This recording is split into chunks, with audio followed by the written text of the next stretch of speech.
Alors quoi de mieux pour commencer cette émission qu'un café? Alors c'est pas un café pour discuter, c'est un café pour l'emploi, monsieur Paul Landowski, bonjour. Bonjour, oui, c'est Café Contact de l'emploi. Comme son nom l'indique, autour d'un café, il y a des employeurs et des candidats qui cherchent du boulot. Alors justement, en quoi ça consiste ce café contact de l'emploi? Le but, c'est de pouvoir créer ce lien social autour d'une table avec du café et des employeurs qui ont des postes à pourvoir et des candidats qui sont dans une démarche active de vouloir retrouver du travail rapidement. Et donc autour de ces entretiens, comme nous, bon, on a un échange sympathique où on dépasse ce côté des CV, ce côté un peu des carcans, et on met en avant son savoir-faire, son savoir-être et son envie d'avoir envie de travailler l'un avec l'autre. Expliquez-nous la genèse de ce projet. Vous étiez au chômage et vous vouliez trouver un emploi? Exactement, donc en 2006, je m'étais retrouvé au chômage et donc est né en une nuit, j'ai pensé à cette idée de provoquer mon destin, le destin des autres dans un café à Strasbourg et de permettre à tout un chacun d'avoir des rendez-vous en direct. C'est ce qui s'est passé et puis le chemin a fait les petits ruisseaux font les grandes rivières et de là on a pu développer et puis arriver à différents rendez-vous aujourd'hui. Quel est l'intérêt pour vous d'être présent sur un salon comme celui-ci?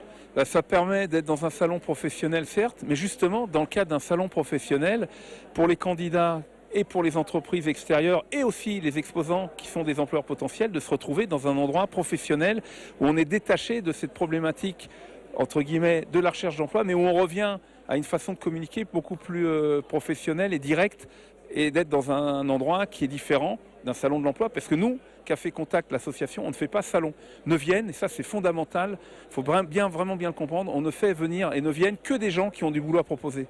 Est-ce qu'autour de ces cafés, il y a des résultats? Parce qu'on sait qu'en ce moment, il y a de plus en plus de chômage. On a encore eu les derniers chiffres qui sont tombés dernièrement. Est-ce qu'il y a des résultats autour de ces cafés? Alors il y a deux réponses. La première, pour nous, c'est 100% de résultats parce que notre démarche, c'est déjà de créer du lien pour avoir des rendez-vous. Il faut savoir que quand on cherche du boulot, parfois on attend un an pour avoir un rendez-vous. Donc là, on a des rendez-vous en direct. Et aujourd'hui, pour répondre à la question, et avec le soutien du Fonds social européen qui m'ont aidé à structurer des outils, on peut dire qu'on quantifie sur le dernier Café Contact solidaire, c'est le cas aujourd'hui, Café Contact solidaire, il y a un monsieur qui est venu, qui fait couvreur-zingueur, il m'a dit « je trouve personne, je ne trouverai pas ». Il a trouvé 2 personnes, elle démarre lundi et l'autre lundi d'après. Donc on a vraiment du résultat très concret. Et ce qui est très positif, c'est qu'on revient à des choses très simples.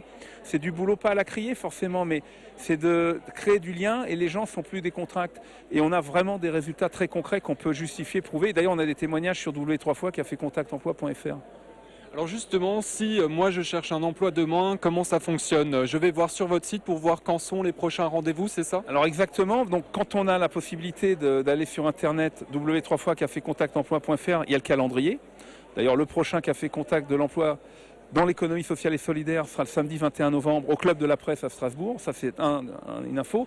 Et après, ceux qui n'ont pas l'accès, dans ce cas-là, on les informe par voie, par les médias, les journaux, la radio, et ça fonctionne très bien. Et puis le bouche à oreille, quoi. Les gens jouent vraiment le jeu, parce qu'on est quand même dans une démarche très solidaire, très sociale et équitable. Ça, c'est important. Et je dirais que Café Contact, c'est une association sociale, équitable, où on crée du lien social tout en étant libéral et en respectant l'entreprise, l'entrepreneuriat et les candidats, et d'abord les hommes et femmes qui veulent travailler ensemble. On est avant tout des êtres humains et pas des machines. Merci beaucoup, bonne continuation. Moi je termine mon café avant de continuer la visite dans ce salon. Suivez-moi.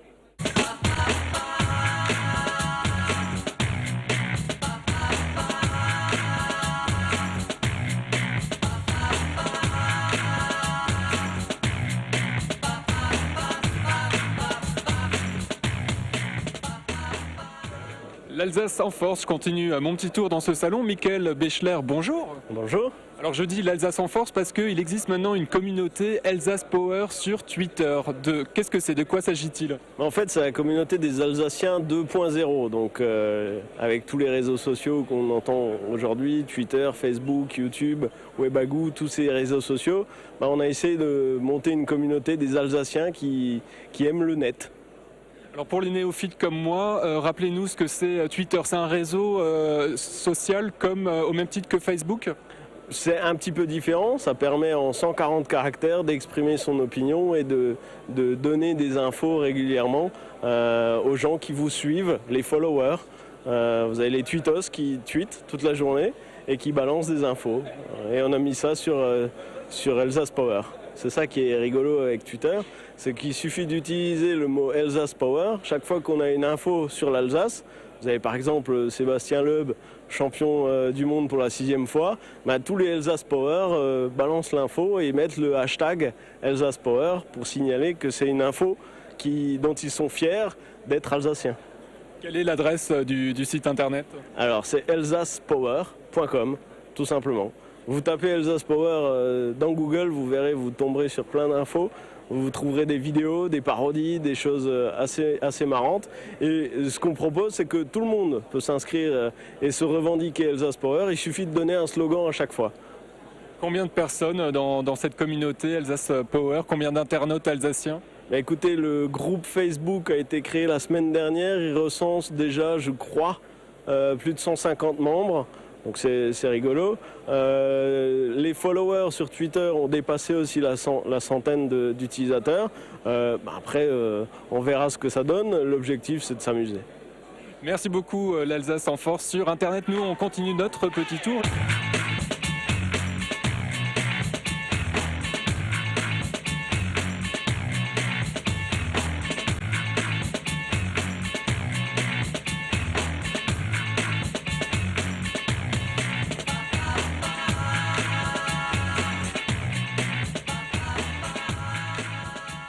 Alors après le café, je suis confortablement installé autour d'une table basse un petit peu spéciale. Frédéric Vickert, bonjour. Bonjour. Vous travaillez chez Microsoft et vous présentez aujourd'hui une table Surface. Qu'est-ce que c'est?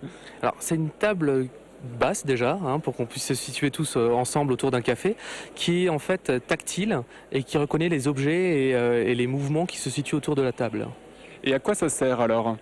Alors ça permet en fait tout simplement d'utiliser des applications, mais au lieu d'avoir une souris et un clavier, on va utiliser ses doigts ou des objets de type téléphone, clé ou même un verre. Montrez-nous rapidement l'une des applications qui peut intéresser le grand public. Alors je vais vous en montrer deux, une sur la partie plutôt images et vidéos et puis une autre sur la partie musique.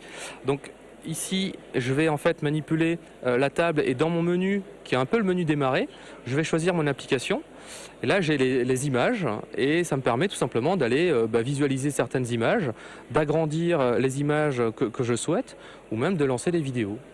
C'est un produit que vous avez lancé cette année, c'est ça, en France, hein? Alors en France, oui, elle est commercialisée depuis janvier 2009 en France. Une deuxième application à nous montrer? Alors plutôt orienté musique cette fois-ci, donc toujours pareil pour le grand public. Donc j'utilise la table comme un jukebox. Donc j'ai une application qui me permet en fait de choisir les albums que je préfère et les styles qui me plaisent.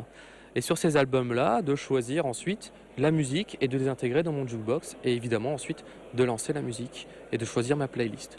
Donc c'est des interfaces faciles d'utilisation, il n'y a pas de mode d'emploi spécifique et c'est convivial puisqu'on peut être à plusieurs à travailler ensemble sur la table, choisir une playlist à plusieurs ou dans l'exemple d'images, choisir des images et visualiser des images à plusieurs. La question que tout le monde se pose maintenant, pour avoir cette table basse dans son salon, il faut débourser combien? Alors pour l'instant, la table elle n'est pas en termes de production industrialisée, donc c'est un petit peu à la commande, elle est à peu près autour de 10 000 € aujourd'hui. Donc on a plus notre public en général aujourd'hui sont les entreprises sur lesquelles on propose cette offre-là et on va maintenant rentrer dans une phase d'industrialisation pour diminuer les